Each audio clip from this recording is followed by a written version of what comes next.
petits enfants de la patrie, avec le peuple. Aujourd'hui, nous allons nous pencher sur une nouvelle forfaiture. Après 2013 et l'aberration de l'adoption du mariage pour tous pour les couples homosexuels et autres dérives communautaristes par l'Assemblée nationale, et parce qu'elle n'a rien d'autre à foutre, on continue cette fois de creuser un peu plus dans la déstructuration sociale, malgré l'opposition du gouvernement qui estimait que la mesure ne relevait pas du ressort législatif. Un amendement à la loi sur la réforme de l'école a été voté, remplaçant père et mère par parent 1 et parent 2 sur les formulaires scolaires.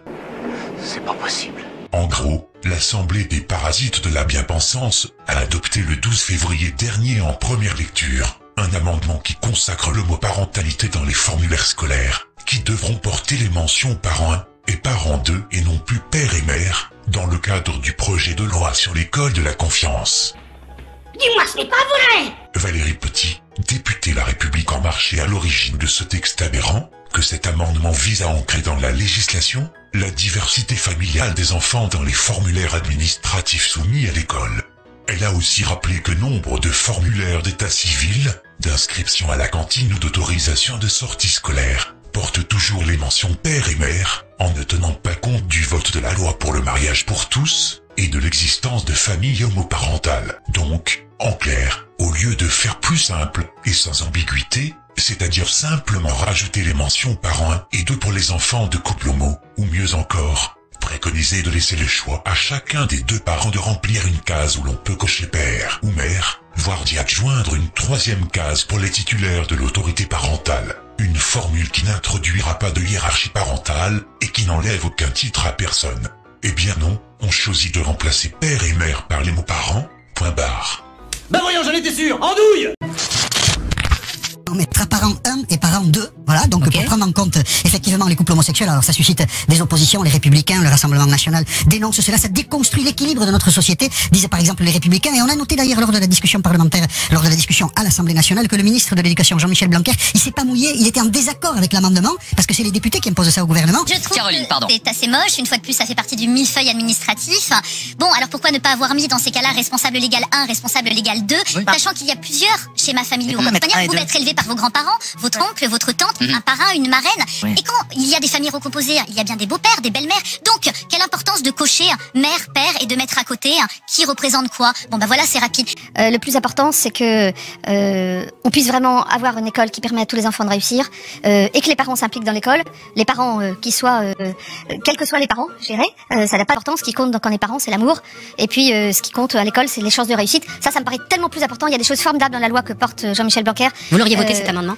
Moi, je vote pour tout ce qui va aider les enfants à réussir. On peut critiquer, mais n'empêche que c'est inévitable, puisqu'on a instauré en 2013 la reconnaissance pour des gens de même sexe de se marier. Fatalement, si deux hommes ont la charge d'un enfant, on ne voit pas l'un des deux hommes mettre sur un bulletin scolaire son nom à la case mère. C'est idiot. Et de la même façon, si c'est deux femmes, il n'y en a pas une qui va mettre son nom à la case père. Donc il fallait faire quelque chose. Il fallait accorder la réalité administrative avec la législation, puisque nous avons accepté, reconnu le mariage homosexuel. Donc, Mais en soi, je ne trouve pas ça joli. C'est pas très beau, ouais. Et moche niveau sémantique. Il fallait juste, ou alors on mettait représentants légaux, et puis dessous, tu mettais qui était qui, quoi, tout simplement. Est-ce qu'il y a besoin de faire appel à l'administration pour ça? Bon, de toute manière, Bah là, c'est pour moi, non, mais là, c'est une revendication. Ça, Et je ça crois aide les qu'il enfants. il faut se mettre toujours. L'école, elle est faite pour les enfants. Eh bien, s'il y a des parents qui sont pas les parents classiques, parce que c'est des parents, il y a des couples homosexuels, ce sont les parents, et c'est les parents qui aiment leurs enfants. Donc il faut que tous les parents puissent avoir les mêmes droits vis-à-vis de l'école, mais c'est pas les droits. d'abord parce que c'est un changement culturel. Ne plus appeler des parents père et mère, mais parents 1 et parents 2. Bon, c'est vrai que c'est un changement. On peut pas mettre père 1, père 2, je sais pas. Peut-être qu'on pourrait être plus original, Pour je sais pas, mais peut-être pour des raisons d'économie on va aussi. y revenir. Après, quand on met, vous avez raison, quand on met des chiffres, ça déshumanise complètement. Voilà, c'est très administratif, par un, par deux, c'est moche. C'est Et la donc, pour répondre à la responsabilité première aussi question, c'est une d'accompagner les bonne enfants. idée de rouvrir ce dossier-là aujourd'hui. Vous entendez les opposants au mariage gay depuis hier qui disent, on vous l'avait bien dit, il n'y a plus papa-maman sur les bulletins scolaires. Vous savez, moi, ce qui m'ennuie le plus, c'est que c'est ça dont on parle. On n'est pas en train de parler de l'obligation de formation. On va permettre à tous les jeunes de 16-18 ans, c'est un travail commun de Jean-Michel Blanquer et de moi, de Gabriel Tal, d'avoir des chances de réussite. Et puis, il y a un problème de hiérarchie. Ça n'a l'air de rien, mais prenez un couple hétérosexuel cette fois. Moi, c'est le père qui va toujours prendre la place de parent 1 et la mère toujours la place de parent 2. Bah, écoutez, les féministes on va être très contente de l'apprendre. Enfin, vous voyez, ça peut faire. Et puis même dans les couples homosexuels, qui va être le numéro 1, le numéro 2. Enfin, ça n'est pas satisfaisant. Est-ce qu'on peut trouver autre chose comme appellation? 3921, si vous avez des idées, ou alors vous appelez l'Assemblée nationale. 01 40 63 40 00. À vous donner le numéro de l'Assemblée nationale. Pourquoi pas? Appelez pour donner des idées aux députés. Comment on dédouble les classes pour que chacun la réussite. Aujourd'hui, il y a tellement de jeunes d'enfants qui réussissent pas à l'école. Ça, c'est le cœur de la loi. Parlons de ça. Il y a une instrumentalisation politique aux yeux de la part des opposants au mariage pour tous. Non, c'est des débats classiques en France sur ce sujet. Enfin, c'est des débats récurrents. Je les comprends, mais c'est pas le plus important pour la réforme de l'école. Outre les arguments de niveau inférieur, pour ne pas dire complètement fallacieux, imaginez un peu les portes ouvertes au merdier à venir. Pour les vannes, on dirait quoi à présent? Comme par exemple... nique ta mère. Il faudra dire nique ton parent d'eux, peut-être. Même chose pour d'autres vannes comme ta mère en slip ou autre crotte de nez issue de cours de récré. Ton parent d'eux en slip, et si on remplaçait de la même façon le mot en question par le biais d'une réplique culte? Je suis ton père. À la place, il dirait « Je suis ton parent 1 ». Dans quel monde on vit, merde? On devrait même pas se poser la question. Qu'est-ce que le gosse dirait? Ce n'est pas vrai. C'est impossible. Aujourd'hui, en France, ce sont donc les hétéros qui doivent s'adapter aux homos. Ce qui signifie que ce sont les homos qui définissent les règles culturelles et que les hétéros, qui sont pourtant majoritaires et qui font les enfants, doivent subir et s'adapter à ces règles. Déjà l'intitulé « École de confiance » en dit long sur l'état mental du dit État républicain désenclavé, détaché de la France et des Français. Tout bêtement, je pensais que ça allait de soi, que de la confiance règne entre l'école, l'enfant et ses parents.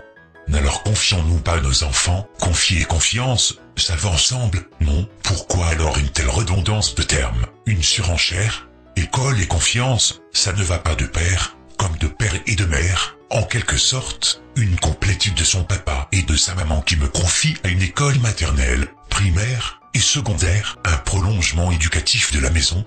Tiens, si ce terme confiance est subliminalement accroché au terme école, c'est qu'il y a anguille sous roche, ou plutôt serpent à démasquer, ou à débusquer.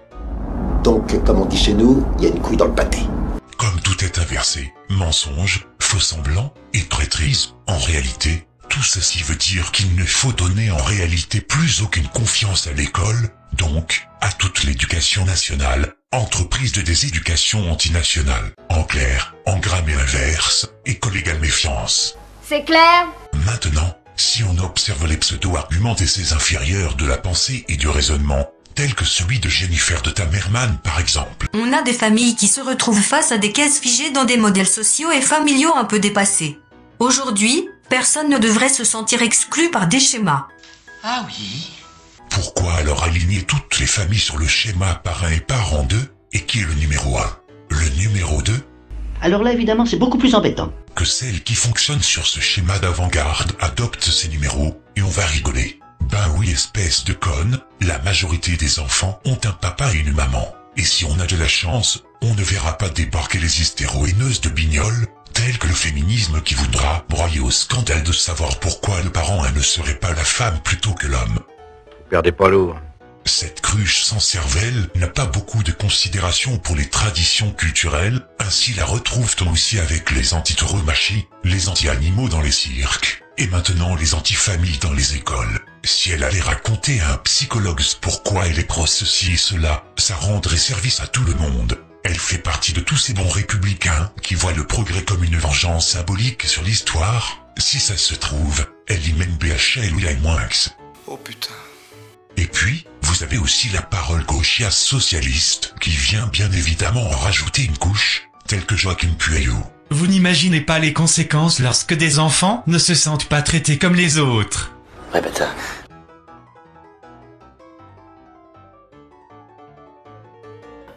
Tu sais pas de quoi tu parles. Est-ce aux autres de se voir dépossédés de repères affectifs peut-être, tels que mon papa, ma maman, et puis dire après pour qu'ils soient traités comme les autres? Ah ben non, il fallait faire comme les autres parents, c'est pas pareil du tout.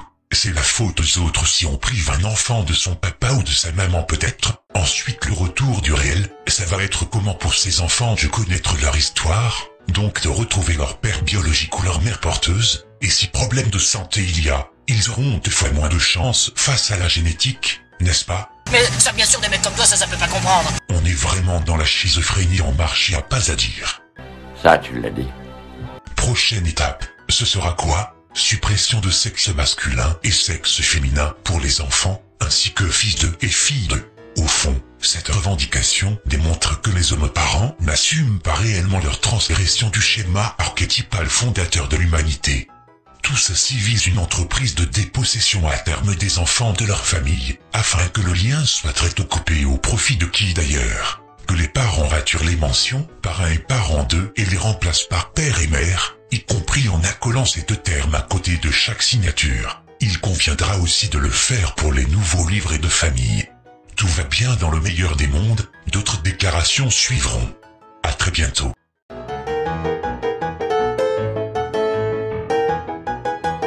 Bon, où est l'amour dans tout ça? Je suis pour le mariage pour tous. Je suis même, dans ce grand débat de société, plutôt favorable à la PMH. Je suis donc quelqu'un de très ouvert. Sur le mariage pour tous, j'ai voté contre parce que je m'inquiétais du fait que derrière vienne un texte sur la PMA, la GPA. Bon, où est l'amour dans tout ça? Je me bats à l'Assemblée nationale contre des lois insensées qui confondent l'égalité avec la soumission aux revendications de minorités. Oui, je me bats et je me battrai encore parce que ce qui s'annonce en 2013 est profondément contraire à mes convictions, à mon parcours. Je suis pour le mariage pour tous. Je suis même, dans ce grand débat de société, plutôt favorable à la PMH. Je suis donc quelqu'un de très ouvert. Monsieur la cour, je vous en prie, allons, ça vient capter. Ah là là, qu'est-ce qu'il y a comme mytho, hein? Ça fait peur.